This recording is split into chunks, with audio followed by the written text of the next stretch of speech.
What is going on? Good people, we are back for another debate. Feels like we haven't done a debate discussion thing in a while. Oh man, what's going on? What is that sound? Raven wants to play right now. Why? I thought that was feedback. That's Raven. Okay, but so another discussion debate thing. It's going to be on All Elite Wrestling. A little breakdown if you don't know, if you've been living under a rock the past couple weeks and have no idea what All Elite Wrestling is. I mean, what if Patrick Starr's watching? Then what? What? What if Patrick Starr's watching? He literally lives under a rock, like literally. Sorry. I hate this man so much. I hate you. Anyway, so basically, this is a company started by Cody Rhodes, the Young Bucks, Brandy Rhodes, basically the Elite, Bullet Club, whatever you want to call them. So we're kind of gonna do a little debate. Will it succeed? Will it fail? I kind of want to go over a little bit on I guess we decided this beforehand. My side is going to be the positives, why it's going to succeed. I guess DJ is going to take the why it's going to fail. So and like I want to clear this up as a disclaimer, because I think some people may be like, oh, he wants the company to fail.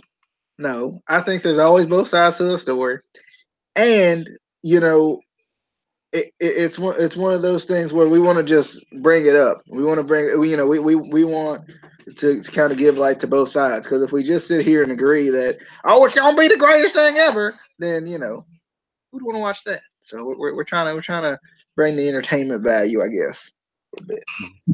Yeah. So first of all, it is financially, I guess, backed, invested. One of the main investor is Shahid Khan, who is owner of the Jacksonville Jaguars, along with Tony Khan, who is going to be the president of All Elite Wrestling, who I guess is partial owner of the Jacksonville Jaguars. So right there, they're starting off with a good financial backing. Are they? Are they though? Like, I'm sorry to disagree so quickly, but the Jacksonville Jaguars as an organization are not what we want to be running a wrestling company around. Don't get me wrong. They're successful. They're alive. They're there. But really, why now? I mean, my rebuttal is okay. I know the Jaguars. I get it, but still. No. Have you purchased an entire NFL team's uniforms? They get new ones every 2 years. They got the money. That's because they suck all the time. They got the money. They can do it. Because they're not spending money on free agents and top talent. If I have to leave for a second, you know why? It's because I got to deal with squeaking beauty. Squeaking beauty. But I personally think, at least that's a good start. There's a lot of other companies who don't have like pretty much any financial backing and are just like, well, we're gonna start a wrestling company and have nothing and it's gonna succeed. And no, you need wrestling. You need financial, backing. And from what I've read, Tony Khan is a wrestling fan. I don't know how much of the business side he knows. They do have a lot of help with it though, but we'll get into that in a minute. So I mean, I'm gonna give it the benefit of the doubt from that aspect. Obviously WCW had the billionaire as their owner, whatever, who knew nothing pretty much about wrestling. And they lasted for a good couple of years. So why not? And any other on the financial aspect?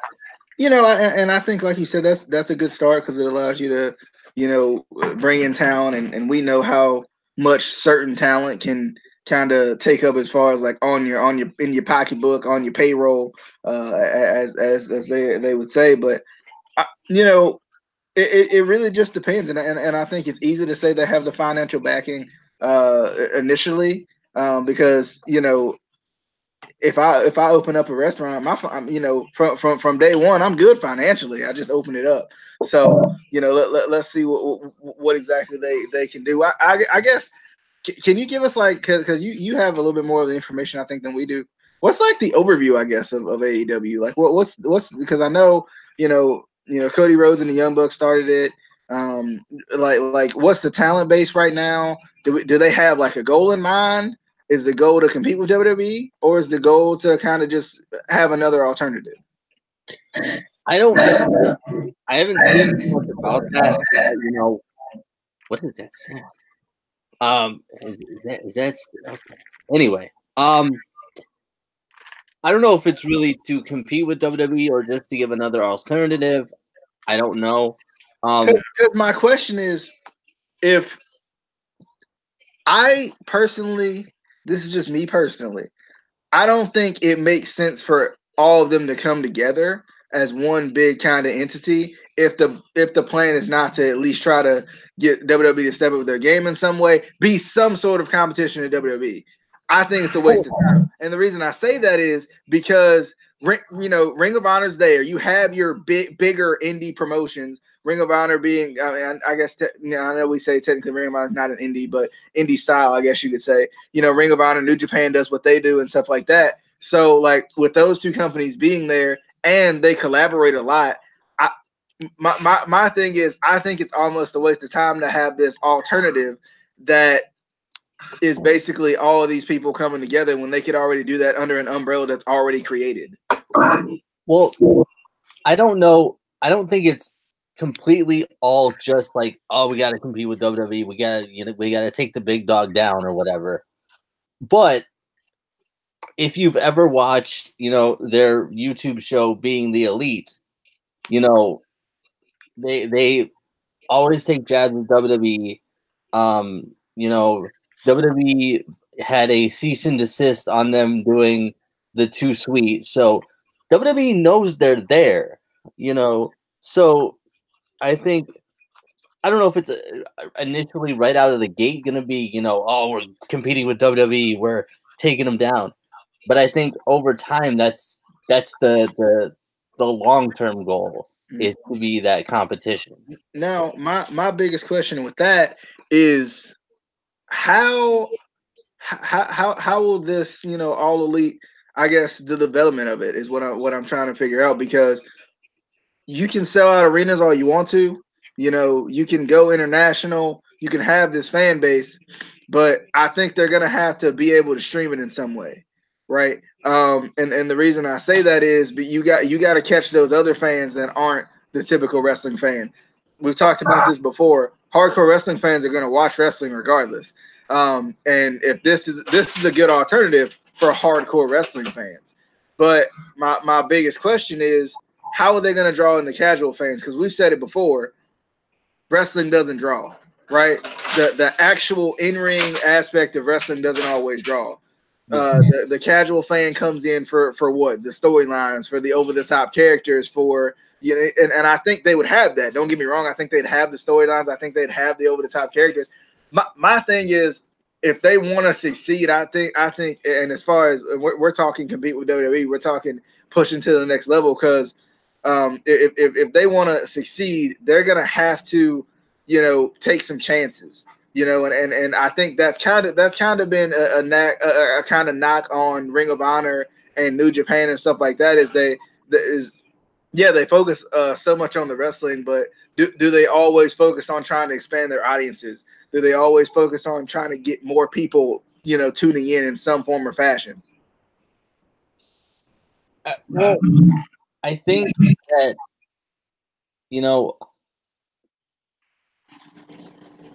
the financial backing, I think, mixed with who they have right now, is going to help them a lot. We always say, to be, seen, you have to be in a bigger network, and to be on a bigger network, you either have to have a good, quality show that a network's going to pick up, or you got to have the money. Because you can get yourself on a network if you have the money.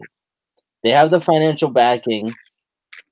So if they want to do that, I'm sure they can.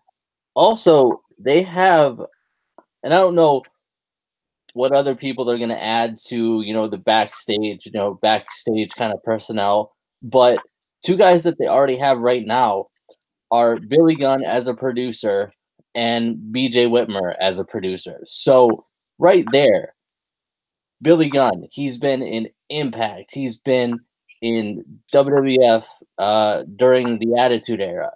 He's wrestled in Japan. He's been there. He's been around it, so he kind of has that knowledge and that experience. And same as BJ Whitmer. So that right there is going to help them a lot. With getting their foot in the door in places, and just let's be honest, the Young Bucks in general are gonna draw anyway. But I'll get to the roster in a little bit. What kind of concerns me about that is the egos. Like, I think, don't get me wrong, Billy Gunn's a great guy. I met Billy Gunn, interviewed Billy Gunn before. He's a great guy. But from the business perspective, and I think this has been discussed before, maybe by us, but by a lot of people, how kind of the egos come in. You want to put yourself over, or you want to put your idea over, because obviously I don't. Billy Gunn obviously is still in great shape, and BJ Whitmer probably in the same way. But when you have wrestlers like that producing, are they going to try to put their own spin on things? Are they going to try to put their own spin above maybe what should be the main thing? We always talked about it kind of with Vince Russo, and while people don't like him, is he always tended to push his style of ideas over everybody else's. So you kind of wonder with the egos, within the company, will they be able to mesh, or will there be some sort of overlap that kind of makes it uncomfortable? And I think that's one thing we'll have to wait and see. But I think a lot of these guys, if the main goal is to eventually be that alternative to WWE, that competition to WWE, there's been a couple guys on the roster and involved that have not had the best pass with WWE, whether it was tryouts or being fired or whatever. I'm not naming any Cody Rhodes. Wasn't necessarily fired, but his family wasn't treated the best by WWE in the past. Those guys, that might be enough for them to come together and say, hey, this is our goal. We want fans to know that there is another alternative out there. Mm-hmm. There is, it's not just the big old WWE anymore. We can be competition to them.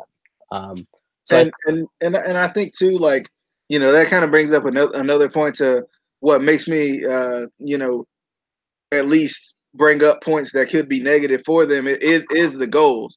Starbucks, when it first started, I think Starbucks is like the number 2 or 3 like restaurant in the United States or whatever.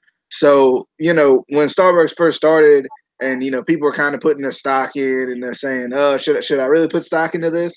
They're wondering if is it just going to be a hometown type thing where it's just going to stay where it is, or is it going to try to expand? And that's what I wonder about AEW is, if I started a wrestling promotion today with what they have, with the talent that they have, with the people in the backstages they have, kind of the audience that they have already kind of being interested in it, I would be pushing right away to try to get to some sort of network to try to continue to grow.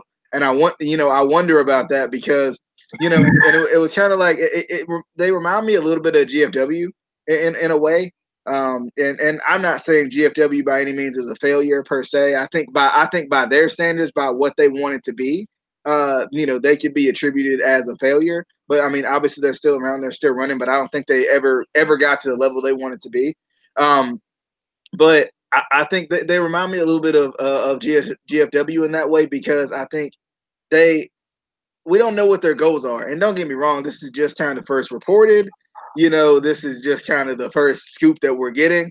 But in everything that you do, you have to have some sort of goal. Whether that's you're going to be, local mom and dad and pop indie, or you're going to bring in these big names, and we're gonna make sure that people know, we're not only an alternative, but we can take over too. And I think that's kind of the thing. And I almost wonder, and we talked about how hard it is to compete with WWE. Like, we've talked about how hard it is because of their financial backing, and they can buy out arenas and they can keep you out of places. And to WWE, you don't even necessarily have to be like huge competition.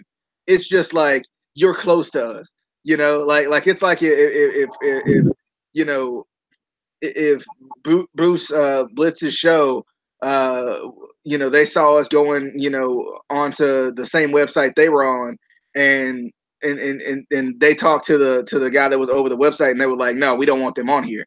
Like, regardless of if we're competition to them or not, they, that's what I feel like WWE is doing. WWE is keeping an eye out for themselves, as they should. They're a big company, but at the same time, it's like, yes, what?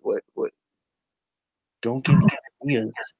Don't give them ideas, right? Right. But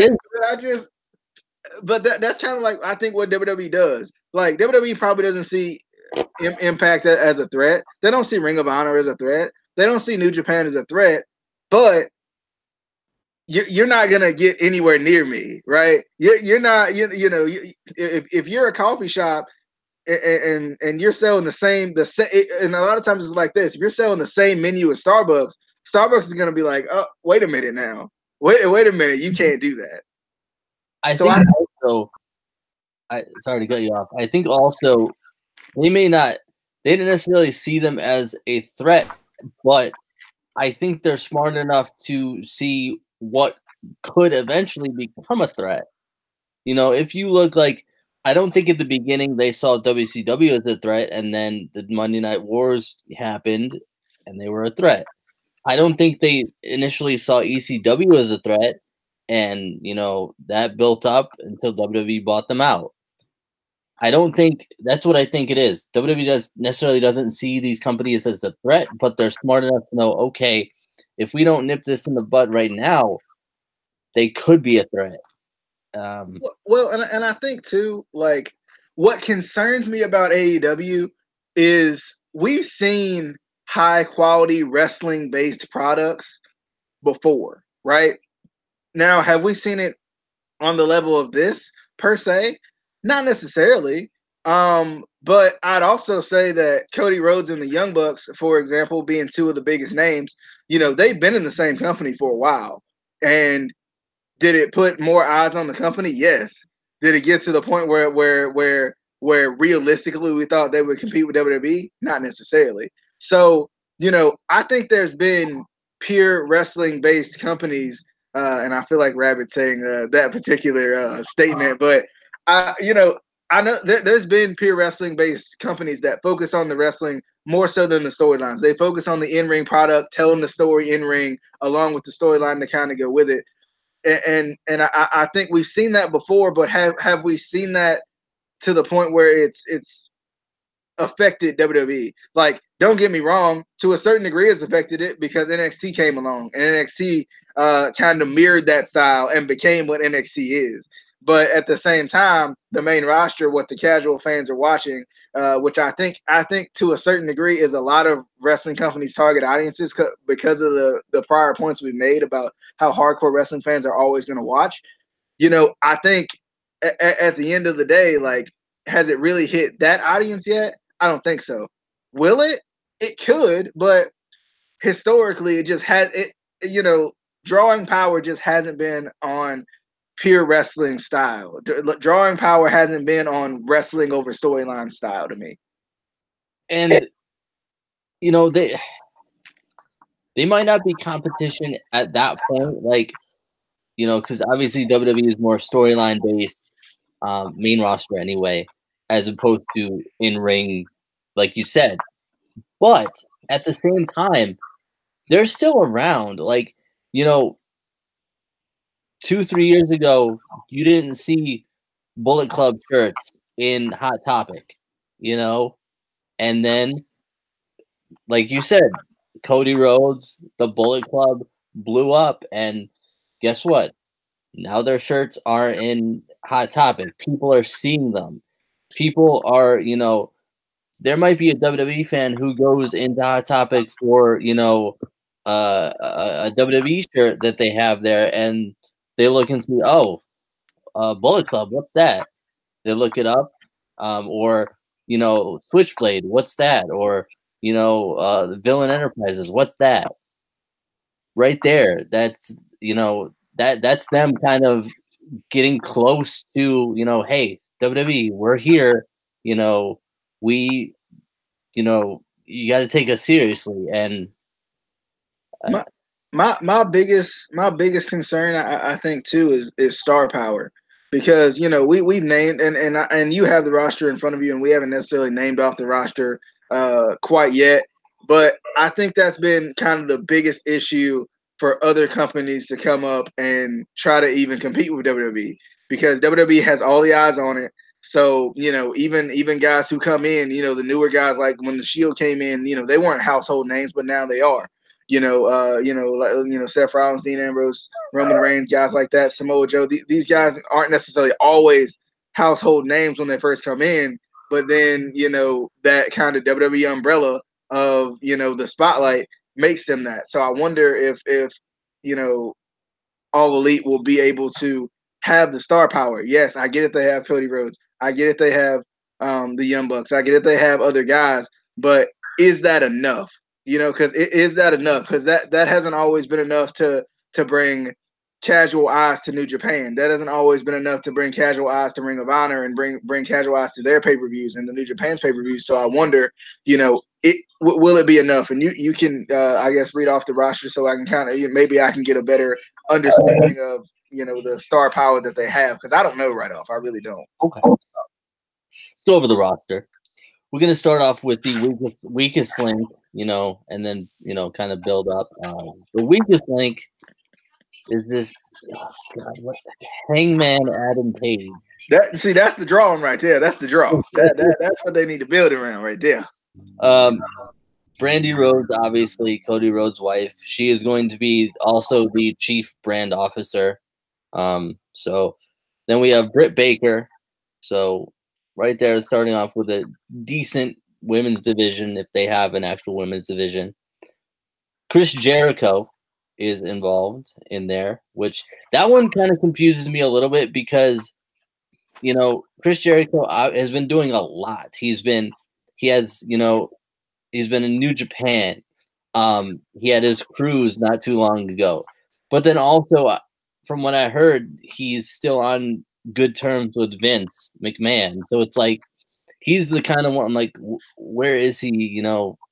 At right now. Christopher Daniels and Frankie Kazarian. So right there, you got some good. That'll bring in some of the old school Impact fans, definitely.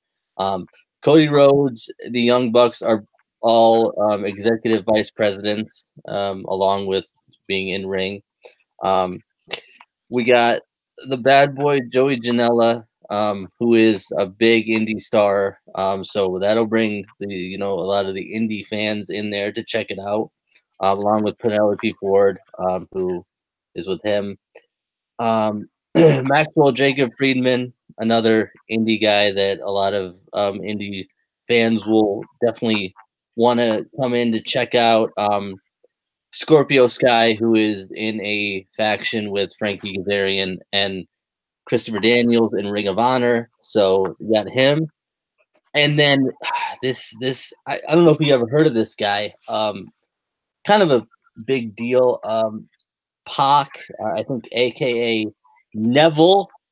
Yeah, they got Neville. Along with OWE, which is, from what I looked up, is I guess a wrestling promotion in Beijing, China. So they got. I haven't really checked them out yet, but they have them as well. So starting off pretty decent, I would say. And then I agree. I think it's decent at best. I think they have some upper echelon names, but I think at the same time, it's going to take some time to build some of these other guys up, so that people are like, they're recognizable, that people know who they are. Um, and I think that's one of the things, and kind of back to you talked about Cody Rhodes and the Young Bucks were kind of vice presidents of some sort with it too. That makes me wonder too, because does that mean that they control everything about it? Do they control the writing? Do they control who gets pushed? And I think all and I don't want to say all, but I would say most wrestlers have egos, right? It's kind of like most athletes have egos. I mean, most. I mean, let's be honest, Casey. Do you want to be a manager? Do you want to be the best manager?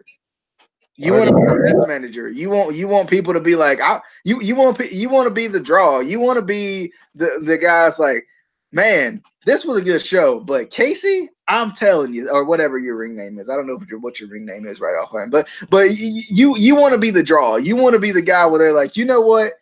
Like that guy kind of he put that guy over the top. We talk about that all the time with managers, how they put people over the top. Like that's what you want to do. So like I always wonder about the egos in the locker room. And we've talked about it before. We've talked about it with Impact when they brought in Hogan, when they brought in Russo, when they brought in these guys, how their egos kind of played a role when in WCW when certain guys were there and they had certain parts of their contracts that said you can have some sort of creative freedom, right? Kevin Nash, guys like that, where it manipulated certain things and it basically ended up ruining the product. Not to say that I think that not to say that I think that Cody Rhodes is selfish or I think the Young Bucks are selfish. I'm not saying that. I'm saying that it makes you wonder if they're the vice presidents, do they have any creative control where they can say, you know what, um, you know, I want to be the first champion ever. You know what, I want to be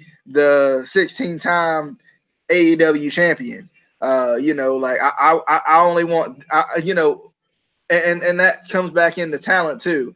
If the Young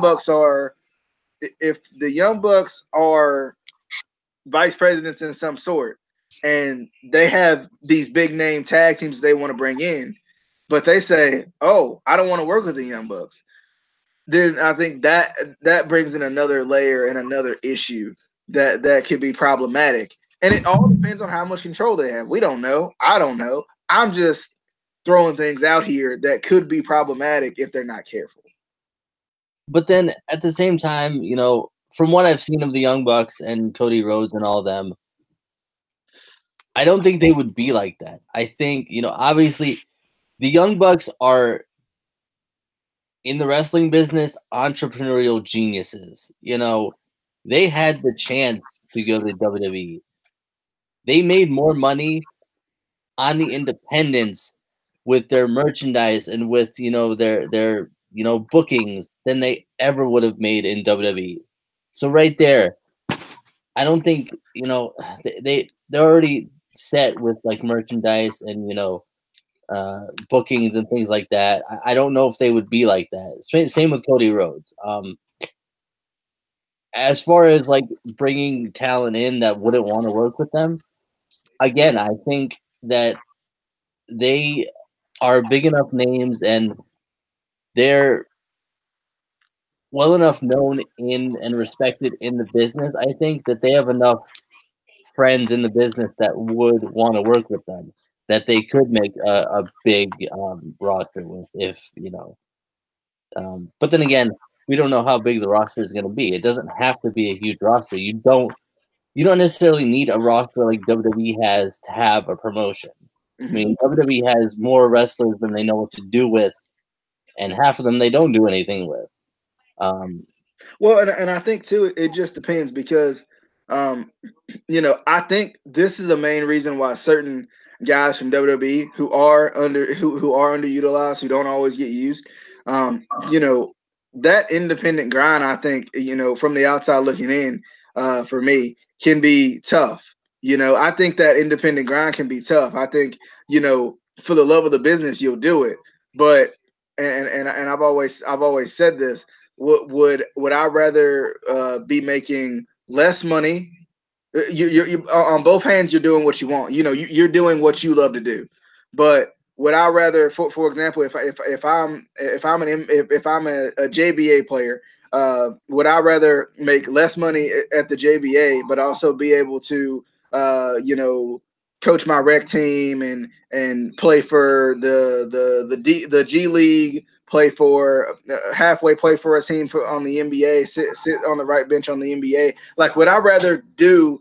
Would I rather be a wrestler for 8 different promotions and absolutely work my butt off and tire my butt out, rather than to work for one promotion, make the amount of money I want to be making, and still be fine? For normal people who may be a little confused, do you want to, and this is kind of putting them in that mindset, do I want to work, do I want to have a career and work one job that I love, or do I want to work for McDonald's, Burger King, and Kroger, still make still make a similar amount of money, but absolutely tire myself out, wear myself out, wear myself thin? But at the same time, with the indies, like WWE, even when you're not, top tier main roster, you still have to do a certain amount of house shows. You still have to do a certain amount of this and that and this and that. And it's a lot of traveling, and it's a lot of hours on the road, holidays away from your family, that kind of stuff. The good thing about the indies is, depending on how much you want to do, you can do. You can, if you want to work every weekend, you can do that. If you only want to work, a couple weekend, like 1 weekend a month, you can do that. If you want to work 2 weekends a month, you can do that. And a lot of these guys coming out of WWE that, oh, well, no, I don't like the schedule. They're already well known enough in the business that they can pretty much set their own schedule at this point. Look at guys who weren't even that huge in WWE. Emma really wasn't that big in WWE. She was big, but she wasn't like at the point of like a Charlotte or an Alexa Bliss right now. She left WWE. She was asking for insane amounts of money for her bookings on the independents, and promoters were paying that insane amount. Same with CJ Parker. The biggest thing he did was break Kevin Owens' nose. Now he's in New Japan and he's huge, So I think, it still might be better for a lot of guys to say, hey, if AEW gives me, more freedom to, work how many shows I want to, and I'm getting paid well, Mhm. it might be a better option. Well, if I'm able to see my family more, maybe a better option. Well, and I think too, when it goes back to what they want to do, do they want to just be an indie? Do they just want to be a big indie, similar to what Ring of Honor is? Or do they want to? And even with Ring of Honor, they put out weekly. They put out a show every week. A new show that's not the same show. Impact, even though they do their tapings in bulk, they put out a show that's a weekly show every single week. WWE, a weekly show every single week. I think New Japan does the same thing in some form or fashion. I don't know. I'm not in Japan, so I don't know. But but I think it really depends on what they want to do. Because like you said, you can pick and choose when you want to show up when it's an hour-long show, right? But when it stretches to 2 hours and they need more guys to fill, for example, WWE, it's hard to take time off because there's 3 hours to fill every Monday night. Even if they move it back to 2 hours, there's 2 hours to fill every Monday night. And and plus they got a whole nother show. And like you said, they got all the house shows and whatnot, and stuff like that. But I think to a certain degree that's a part of the business. That's a part of the amount that people want to see them. That's people want to take their kids out to go see a WWE live show. Because big name Joe Bob is there. Not a real wrestler. I just made that up. But like people want to go see WWE because John Cena is going to be at the house show. People want to go see WWE because Roman Reigns or Seth Rollins or Dean Ambrose is going to be at the house show. So my main argument with this one is if you're going to get to that level, there is no and I think people who own businesses understand this more than anything. If you want to continue to grow, there are no days off, to a certain degree. Whether that's you working backstage to formulate the show, or that's actually you right there, right in the trenches, producing a show for every week.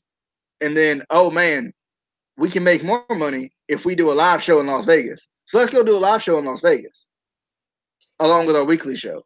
Oh, wait a minute. There's a demand for us in Japan. Let's go to Japan. So I think at the same time, though,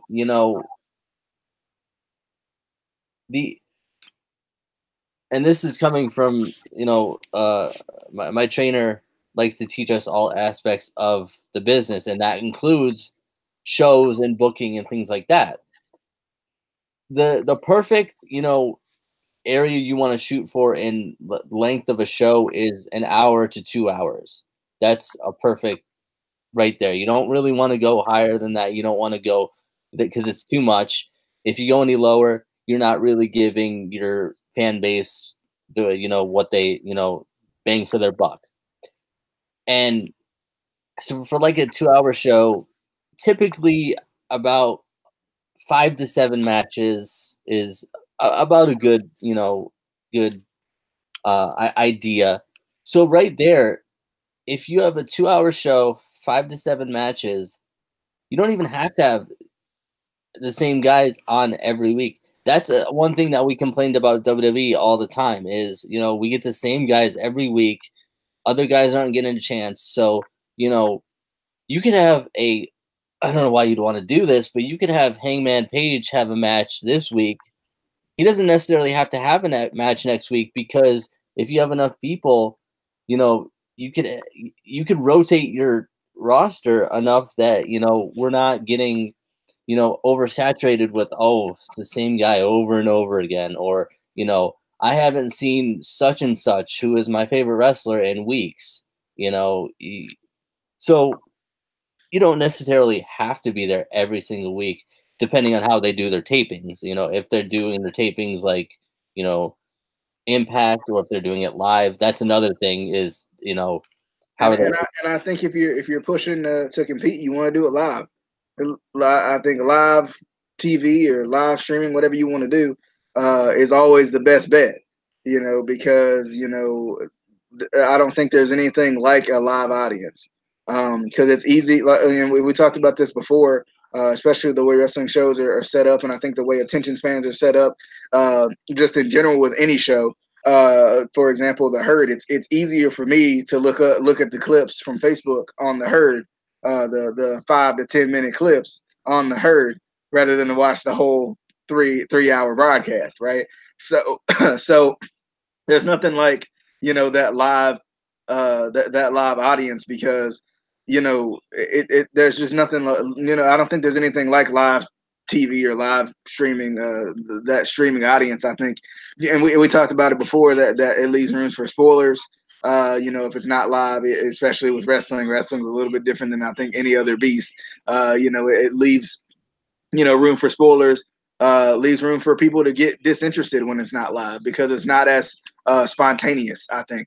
And I think we've seen that with Impact over the years at times, where it just wasn't spontaneous anymore. It wasn't like because I think you almost get like comfortable even as a fan, because you're like, we already know that's going to happen, or we already know this is going to happen, and maybe the way it's promoted. Yeah. And then again, that all depends on how they want to do it. Obviously, doing live shows is going to be more expensive. It also depends on, are they going to be traveling? or are they, you know, gonna have one specific place that they do their shows from? Um, I think either way is okay.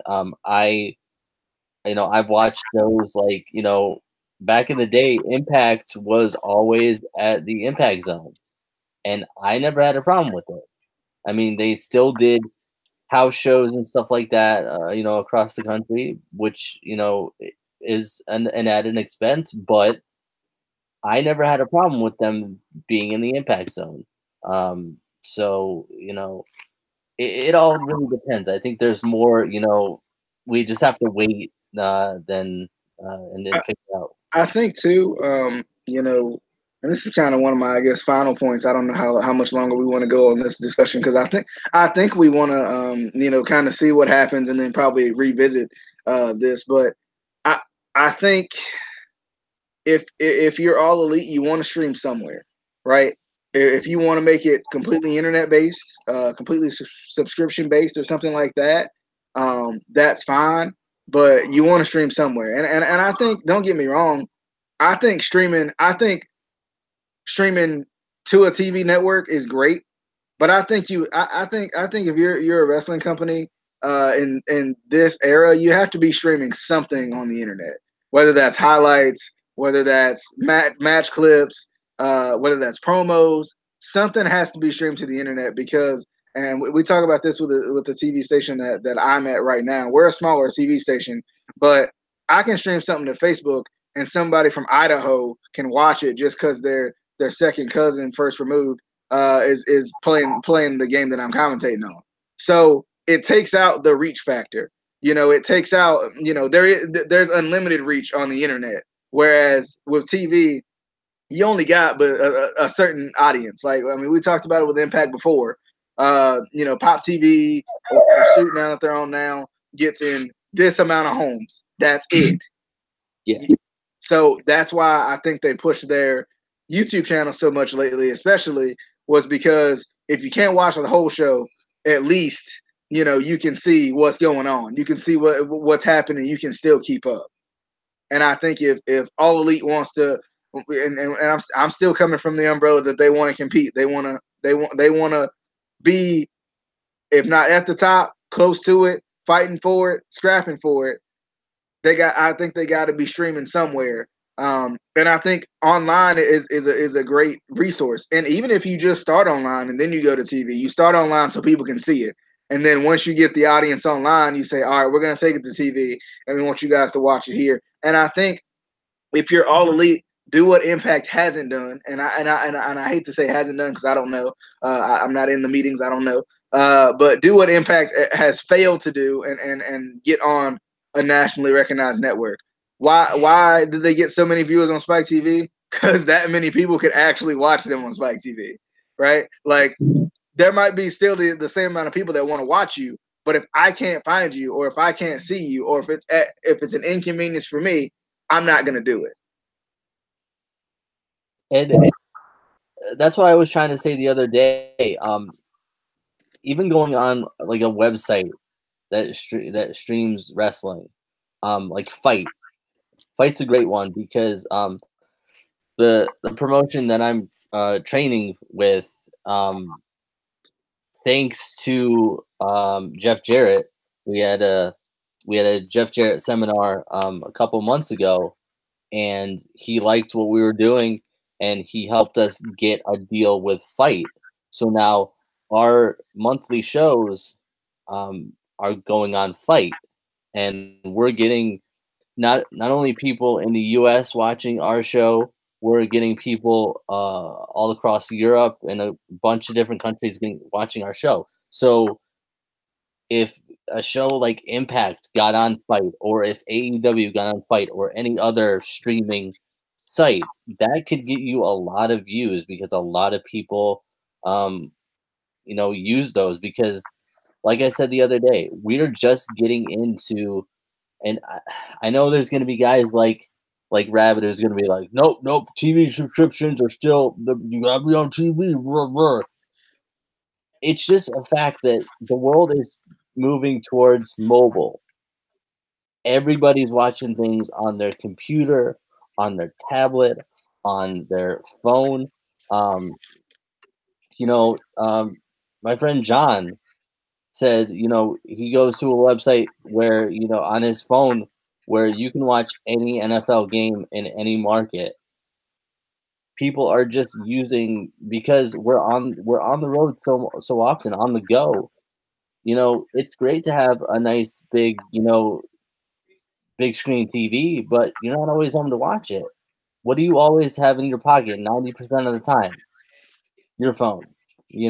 What can just flip open. I can unlock my phone right now, go right to Fight, watch any promotion on Fight. It's the way the world's going. You and, gotta. and I think if you start on Fight, I think you're fine. And we talked about this with Impact specifically, just because it's been a downhill spiral with the TV networks. Because we talked about how if Impact completely cut their TV deal for mobile or for a website or whatever, that it would kind of be them quitting on themselves, them failing, simply because it's just went downhill.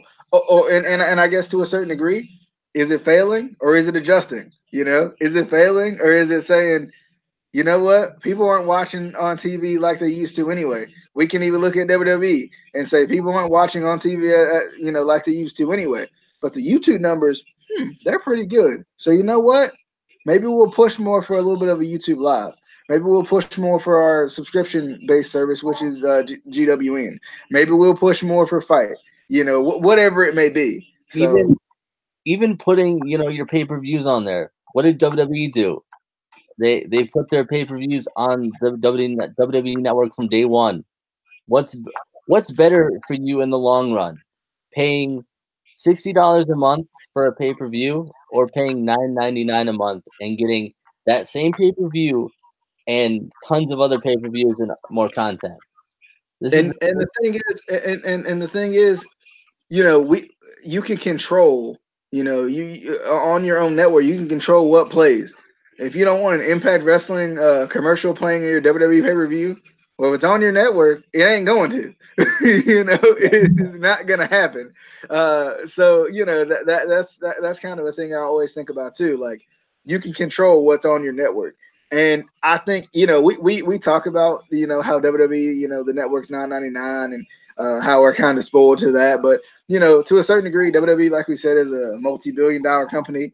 And is $9.99, are they losing money off of $9.99? Do we really know if they're losing money off of $9.99? Because it's easy to say $60 $9.99. It's easy to put it that way.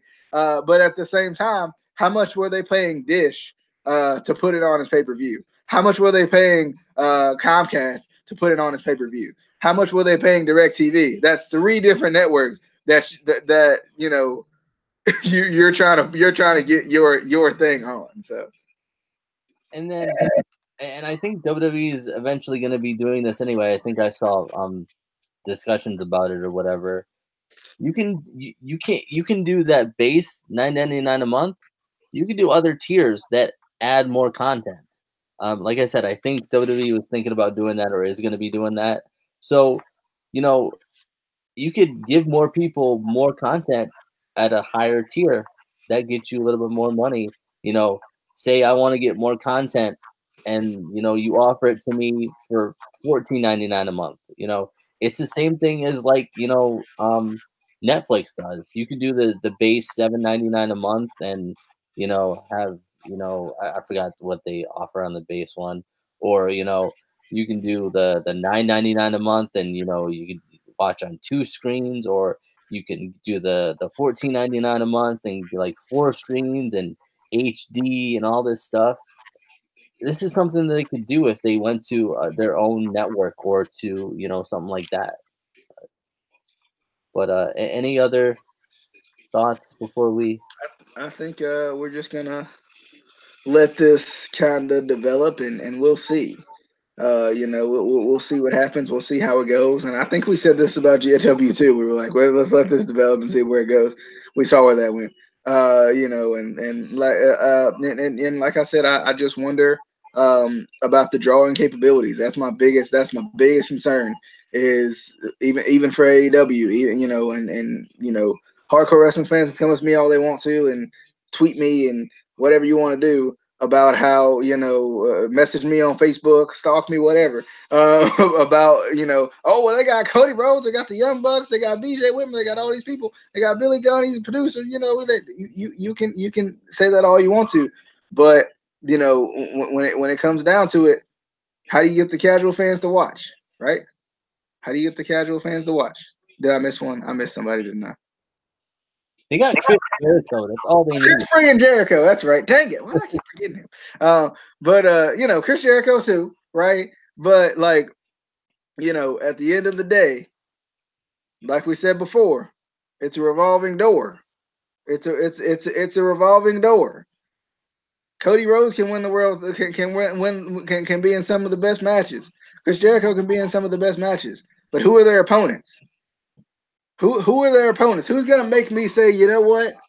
Man, well, not me, because I'm gonna watch it despite myself, because I'm a hardcore wrestling fan. I'm a mark, yeah, I'm a mark, whatever. But you know, like, who's gonna make these casual wrestling fans be like, you know what? That's kind of cool. I want to watch that. Who's gonna make Emma? Who's gonna make Emma watch All Elite Wrestling? And I don't mean you. Like, who's gonna?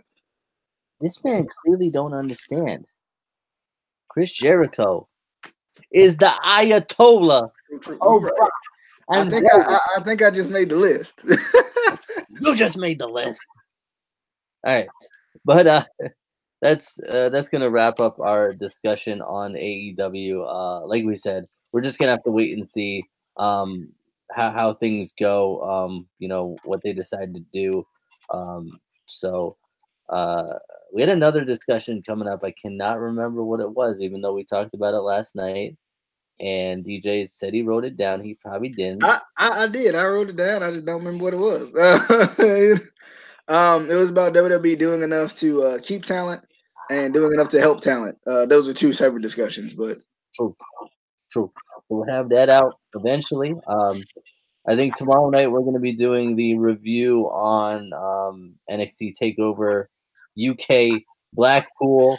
That is a lot to say. it is.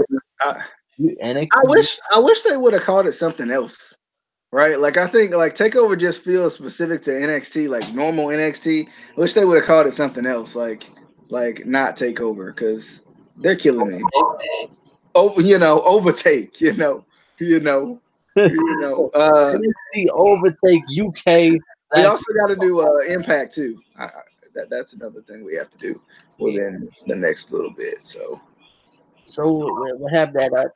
But as usual, follow us on Twitter at ICW_podcast. Hit that subscribe button, share the video, leave comments, tweet us, hit us up on Facebook if you have comments, questions, concerns. If you like the hat, because it's come on, you gotta rock the hat. Don't lie to him about the hat now. We'll see you guys on the DJ. You gonna say it? Nope. Flippity dippity. Oh yeah. You heard him say it. I heard him say it. The kids in the back heard him say it. See you on the flippity dippity. Oh yeah.